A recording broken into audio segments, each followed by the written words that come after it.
नमस्कार साथियों। संसद का ये सत्र अत्यंत महत्वपूर्ण है।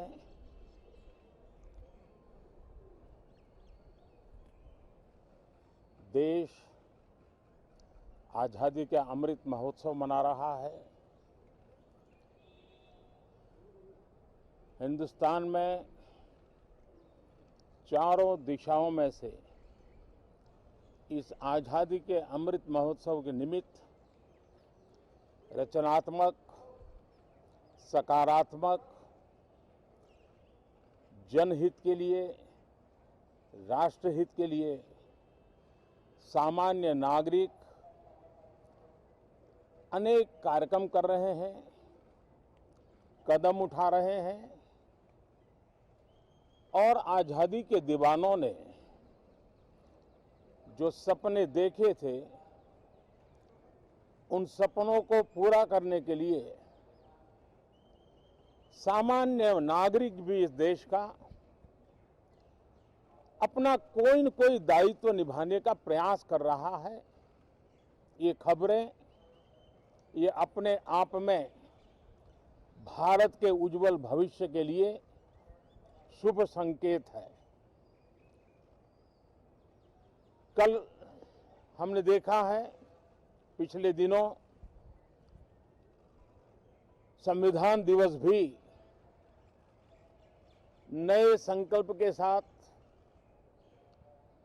संविधान के स्पिरिट को चरितार्थ करने के लिए हर किसी के दायित्व के संबंध में पूरे देश ने एक संकल्प किया है।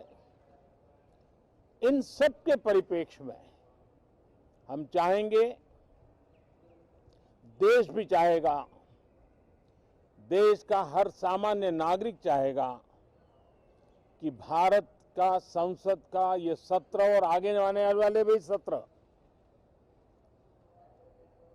आजादी के दीवानों की जो भावनाएं थी, जो स्पिरिट था, आजादी के अमृत महोत्सव का जो स्पिरिट है, उस स्पिरिट के अनुकूल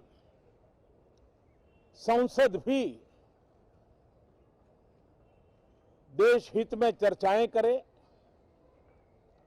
देश की प्रगति के लिए रास्ते खोजे, देश की प्रगति के लिए नए उपाय खोजे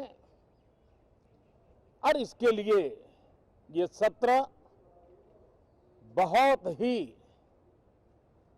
विचारों की समृद्धि वाला, दूरगामी प्रभाव पैदा करने वाले सकारात्मक निर्णयों वाला बने। मैं आशा करता हूं कि भविष्य में संसद को कैसा चलाया, कितना अच्छा कंट्रीब्यूशन किया, उस तराजू पे तोला जाए, न कि किसने कितना जोर लगा करके संसद के सत्र को रोक दिया। ये मानदंड नहीं हो सकता है। मानदंड ये होगा कि संसद में कितने घंटे काम हुआ, कितना सकारात्मक काम हुआ। हम चाहते हैं सरकार हर विषय पर चर्चा करने के लिए तैयार है, खुली चर्चा करने के लिए तैयार है। सरकार हर सवाल का जवाब देने के लिए तैयार है और आजादी के अमृत महोत्सव में हम ये भी चाहेंगे कि संसद में सवाल भी हो, संसद में शांति भी हो। हम चाहते हैं संसद में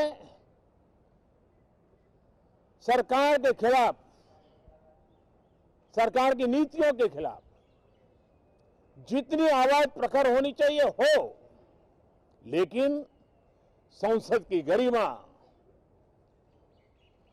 स्पीकर की गरिमा, चेयर की गरिमा, इन सब के विषय में हम वो आचरण करें जो आने वाले दिनों में देश की युवा पीढ़ी को काम आए। पिछले सत्र के बाद कोरोना की विकट परिस्थिति में भी देश ने 100 करोड़ से अधिक डोजेज कोरोना वैक्सीन और अब हम 150 करोड़ की तरफ तेजी से आगे बढ़ रहे हैं। नए वेरिएंट की खबरें भी हमें और सतर्क करती हैं और सजग करती हैं। मैं संसद के सभी साथियों को भी सतर्क रहने के लिए प्रार्थना करता हूं। आप सभी साथियों को भी सतर्क रहने के लिए प्रार्थना करता हूं, क्योंकि आप सबका उत्तम स्वास्थ्य, देशवासियों का उत्तम स्वास्थ्य ऐसी संकट की घड़ी में हमारी प्राथमिकता है। देश के 80 करोड़ से अधिक नागरिकों को इस कोरोना काल के संकट के में और अधिक तकलीफ न हो, इसलिए प्रधानमंत्री गरीब कल्याण योजना से अनाज मुफ्त में देने की योजना चल रही है। अब इसे मार्च 2022 तक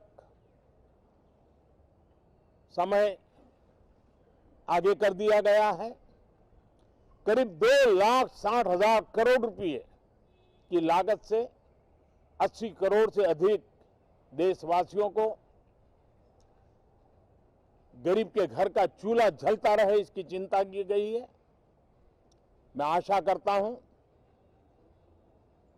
कि इस सत्र में देश हित के निर्णय हम तेजी से करें, मिलजुल करके करें, सामान्य मानवीय की आशा अपेक्षाओं को